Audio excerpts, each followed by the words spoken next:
Dalam nama Bapa, Putra, dan Roh Kudus. Amin. Allah Bapa kami, sabdamu adalah pelita, penuntun langkah kami, dan obor penyuluh jalan kami. Kami ingin mendengar dan merenungkan sabdamu. Bersabdalah ya Tuhan, hamba-Mu mendengarkan. Penuhilah hati kami dengan sabdamu. Sabdamu adalah kebenaran. Bersihkanlah pikiran kami dari keinginan yang menyesatkan. Bukalah diri kami agar dapat mendengarkan dan merenungkan sabdamu. Amin.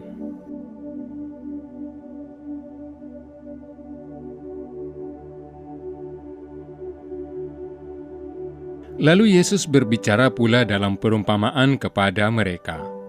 Hal kerajaan sorga seumpama seorang raja yang mengadakan perjamuan kawin untuk anaknya. Ia menyuruh hamba-hambanya memanggil orang-orang yang telah diundang ke perjamuan kawin itu.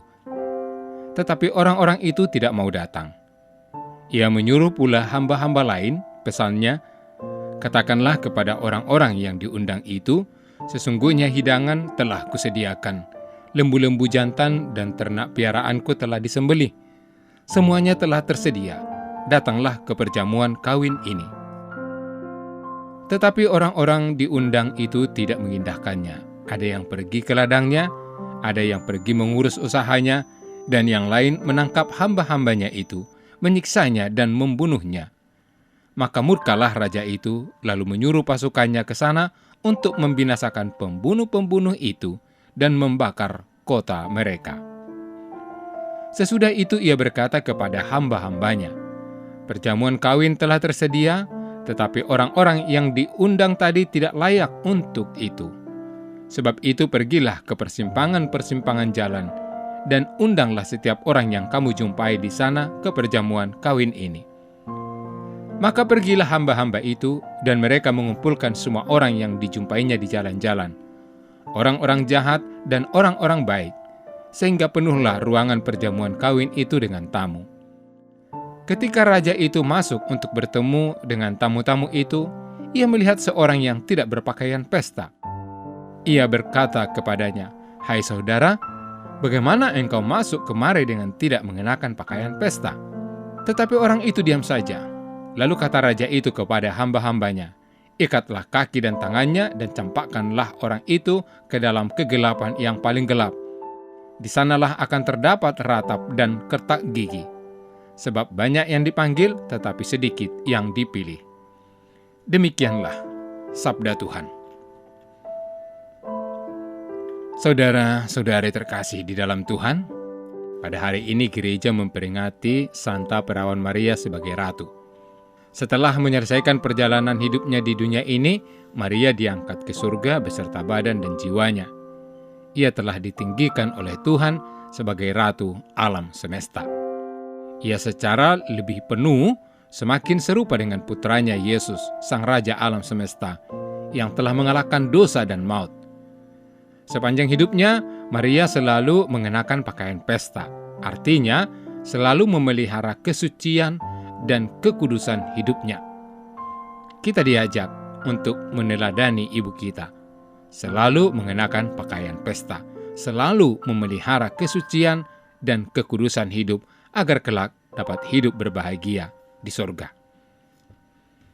Saudara, dalam bacaan Injil hari ini, orang yang selalu memelihara kesucian dan kekudusan hidup diibaratkan sebagai orang yang menghadiri pesta perjamuan kawin dengan mengenakan pakaian pesta. Mereka dengan penuh sukacita menanggapi undangan Allah. Maka mereka mengubah cara hidup mereka. Cara hidup yang lama, yang kotor dan penuh dosa mereka tinggalkan. Mereka memulai cara hidup yang baru, yang bersih dan penuh kesetiaan kepada Allah. Tapi tidak semua orang menanggapi undangan Allah dengan penuh sukacita seperti ini. Saudara-saudari yang dikasihi Tuhan, ada orang yang tampaknya bersuka menerima undangan Allah, tetapi sebenarnya ia tidak sungguh siap untuk menghadiri pesta. Secara lahiriah dia memang datang, tetapi secara batiniah dia tidak layak. Undangan Allah untuk masuk dalam relasi yang dekat dan akrab tidak ia tanggapi dengan pertobatan, karena berbagai kepentingan dan kesenangan pribadi. Ia tidak sedikit pun berusaha meninggalkan cara hidupnya yang lama, yang kotor dan penuh dosa itu. Ia seperti seorang tamu yang mengenakan pakaian tidak layak dan tidak pantas untuk sebuah pesta perkawinan. Dia adalah orang yang beragama, tetapi tidak sungguh beriman. Maka kemudian dia dicampakkan keluar dari ruangan pesta. Saudara-saudari yang dikasihi Tuhan, kepentingan dan kesenangan pribadi ternyata dapat menjadi penghalang bagi kita untuk menerima undangan keselamatan dari Allah. Maka mulai hari ini, marilah kita meninggalkan kepentingan dan kesenangan pribadi dan mengutamakan kesetiaan kepada Allah dalam hidup ini, agar diterima di dalam pesta, yakni kehidupan bersama Allah.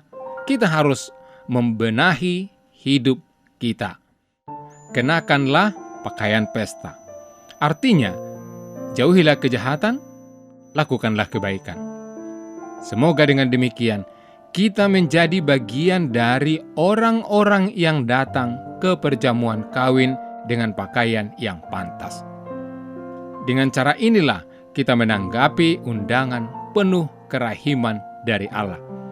Dengan cara inilah juga kita meneladani Bunda kita, Maria Ratu Surgawi. Tuhan memberkati. Tuhan Yesus, buatlah apa yang kami lakukan selama kami hidup sebagai persiapan menuju kerajaan-Mu yang abadi. Mampukanlah kami untuk menjaga kesucian hidup dengan cara takut dan hormat atas karunia Tuhan, agar dapat merayakan perjamuan dalam kerajaan-Mu kelak. Kami sampaikan doa ini dalam nama-Mu yang kudus, Tuhan dan Penyelamat kami. Amin. Allah yang Maha Kasih, kami bersyukur atas rencana perjalanan apostolik Bapak Suci Fransiskus ke Indonesia. Semoga perjalanan ini menjadi pengalaman iman yang mempererat persaudaraan dalam keanekaragaman, memperkuat bela rasa kepada saudari-saudara kami yang miskin, lemah, tersingkir, dan menderita. Kami mohon kepadamu, berilah kesehatan yang baik bagi Bapak Suci, agar rencana kedatangannya menjadi berkat bagi gereja dan bangsa Indonesia. Semoga kehadirannya membawa sukacita Injil dan membangkitkan pengharapan bagi terciptanya kerukunan, kedamaian, dan kebaikan bersama Bunda Maria, Ibu dan Teladan Iman, serta Bapak Yosef, mempelainya yang amat setia. Kami serahkan siapapun yang terlibat dalam persiapan dan pelaksanaan kunjungan apostolik Bapak Suci ini ke dalam kuasa kasih-Mu. Dengan pengantaraan Kristus, Tuhan kami. Amin.